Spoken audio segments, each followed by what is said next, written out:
महानगर gas pipeline के काम के कारण कल्याण के कई हिस्से इस वक्त गड्ढों में तब्दील हो चुके हैं, लेकिन प्रशासन है कि बार बार की शिकायतों के बावजूद भी गहरी नींद में सोया है। ऐसे में शिवसेना ने संबंधित ठेकेदार और कंपनी के खिलाफ कार्रवाई की मांग की है। आप जो अपनी आंखों के सामने उखड़ी सड़कें और जगह जगह गड्ढे देख रहे हैं, दरअसल ये कल्याण के वो इलाके हैं जो केडीएमसी के सुस्ती का शिकार बने हैं। कल्याण में कई जगहों पर गैस पाइपलाइन का काम जारी है। इस दौरान सड़कें तोड़फोड़ की गई, लेकिन इनको सुधारने के बजाय स्थानीय प्रशासन अपनी जिम्मेदारी से ही पल्ला झाड़ रहा है। नागरिकों ने भी इसे लेकर बार बार शिकायतें की, लेकिन सब बेकार रहा। अब शिवसेना पदाधिकारी महेश पाटिल केडीएमसी से संबंधित ठेकेदार और कंपनी के खिलाफ कार्रवाई की मांग की है। मालिनी करमुटकर काय समस्या इथे नेमकी काय महानगर गॅसचे पाईपलाईन जे येते काय समस्या काय समजणार, ती गॅस लाईन कधी येईल ते तोपर्यंत आमची वाट लागली आहे।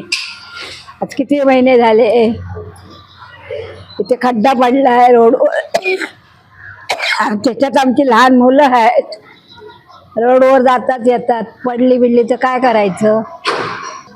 काय झालं होतं परवा? पाऊस येऊन गेला, पावसात ते पाणी पडलं तुंबलेला, त्याच्यात एका दोघांची गाडी फसले, चाका हे झाली अडकली।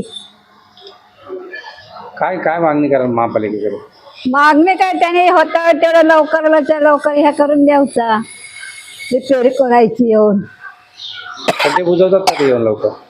खड्डे कुठे बुजवतात लवकर, आता किती महिने झाले हे पाईपलाईनीचं काम करून, किती महिने झाले आहेत खोदून ठेवल्यात, आणि आता हे पावसाळ्यात काय होणार आहे।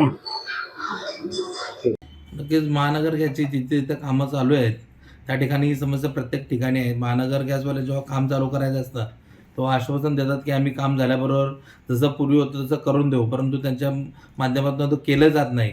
आणि नंतर आपण त्याचा पाठपुरावा करायला गेलो की ते सांगतात की आम्ही महापालिकेला त्याचा भरणा केलेला आहे, परंतु ती जबाबदारी ते स्वतः काय घेत नाही। काम सुरू करायच्या अगोदर सर्व आश्वासन देतात की जिथे जी परिस्थिती पूर्वी होती तसं आम्ही करून देऊ, परंतु तसं होत नाही।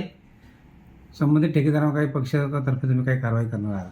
पक्षातर्फे कारवाई करण्यापेक्षा मला वाटतं महापालिकेने त्यांच्यावरती कारवाई केली पाहिजे। जर त्याच्यामध्ये एखाद्या नागरिकाचा नाहक जीव गेला तर त्याची जबाबदारी कोणाची राहील हे सुद्धा स्पष्ट केलं पाहिजे।